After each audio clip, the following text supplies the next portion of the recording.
Yeah. No, the perimeter is The not as thick as this other. Yeah.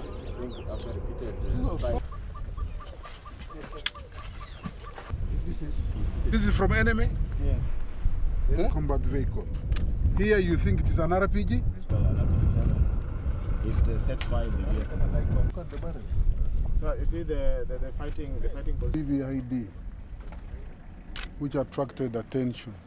Over playing by the rules, within the rules. No, that one I know. So we have to work.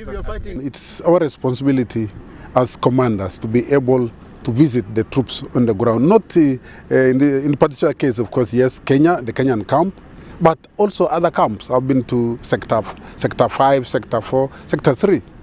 But this gives you a feel of what is on the ground. But it was also really to commiserate with our Kenyan comrades. And that AMISOM is not a peacekeeping mission. AMISOM is a war-fighting mission. So from deployment, you know you've come to fight. And in a fight, of course, there are casualties. But what is important for AMISOM is to ensure that those casualties are to the minimum acceptable. 17th evening and establish a defense. We have seen them, sir. Oh, Yes, sir. where this one is still in their hands? One is still believed to have also destroyed some of the captured vehicles. Also been reported in El Gadour.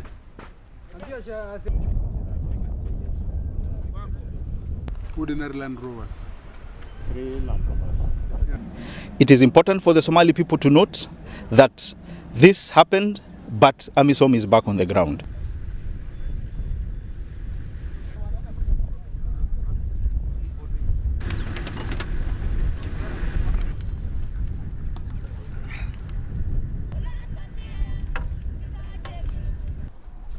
Nguvu tu mweke moja.